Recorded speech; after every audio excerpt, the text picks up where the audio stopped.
Magandang araw. Yan po, nais ko lang po sana gustong ipaliwanag dahil sa pick up na to. Ganyan ba kayo? Kapag di kayo napagbigyan agad pag sumingit, magagalit kayo? Kita mong ginagawa sa akin, oh. Panay full stop sa harapan ko. Ang aasar o ano? Kasi ang dahilan niyan, doon sa dulo ng PTEX, papasok ng Cavitex, magkakunboy kami na dalawang bus, siksikan, wala namang bantay doon eh.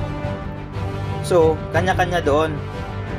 Siya, di agad nakapasok dahil siksikan. Nagulat na lang ako nung nasa Cavitex na, bigla siyang umovertake sa akin. Tapos yan ang ginawa niya sa akin, panay full stop sa harapan ko. Tapos pagkakanan ako, doon din siya. Ayan, sumunod na lang ako sa kanya kasi hindi naman ako maka-overtake. Hanggat sa umabot yan doon sa tollgating, akala ko tapos na. Pagdating sa doon sa tollgating, nagalit siya. Minura ako. Nagbanta pa na wala daw akong trabaho kinabukasan.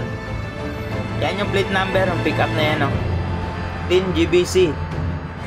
May nakalagay sa baba, Supreme Court. Government ata to, Supreme Court eh. Ganyan ba yung mga asal nyo? Pag di kayo nakasingit, di kayo napagbigyan kaagad, magagalit kayo? Gaganyanin yung ibang driver? Oo, yan ginagawa sa akin, panay full stop sa harapan ko. Hanggang doon yan. Akala ko okay na eh.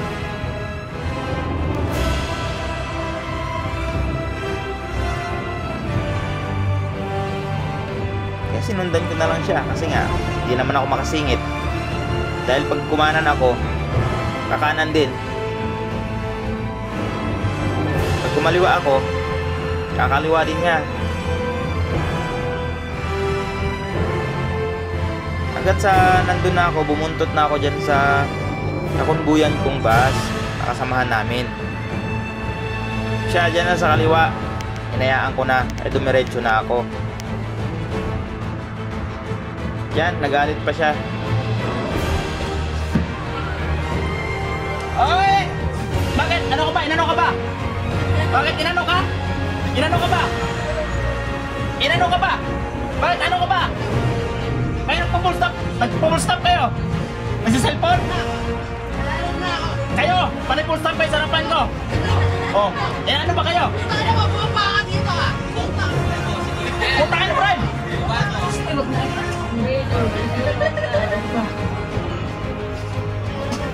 Huwag ka nagpo-full stop!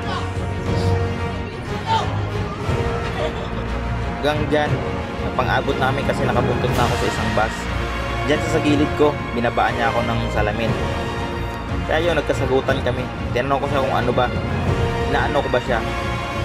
Diba kasi ang ginagawa niya sa akin, panay full stop sa harapan eh.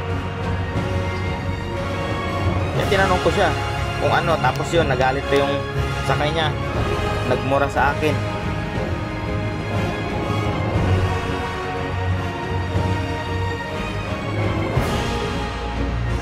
Hanggat sa makalagpas kami ng tollgating, akala ko okay na yan. Hindi pa pala.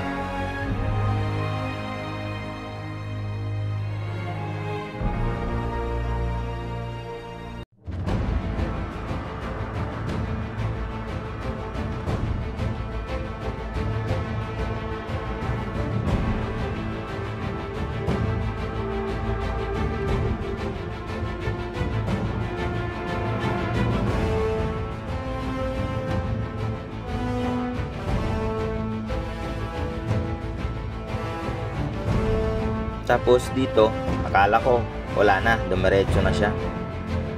Wala na eh, oh. Malayo na siya eh. Kasi ako, nahuli na ako, naiwan na ako. Hindi ko ina-expect. Oh, wala na siya. Bumalik na ako dito sa kaliwa. Yan, kasi didiretso na ako. Nung babalik na ako dito sa kanan, kasi overtake lang ako, ayan na, dito na, ayan, bumalik siya uli dito sa linya ko. Ayan, nagsisignal light. Siya yan. Hanggat sa kung anong ginagawa niya. Kita mo. O-overtake ako dyan ng kaliwa. Overtakean ko siya. Kasi mabagal eh. Yan mo anong gagawin niya sa akin. Pagkakaliwa ako, kakaliwa din yan. Pagkaliwa, sabay full stop. O diba? Inaasar niya ako. Full stop sa harapan ko. Hinayaan ko na lang. Hanggat sumusunod na lang ako sa kanya. Hanggat sa doon. At pa-exit na yan siya sa Las Piñas. Kasi ako diretso naman ako ng Kawit.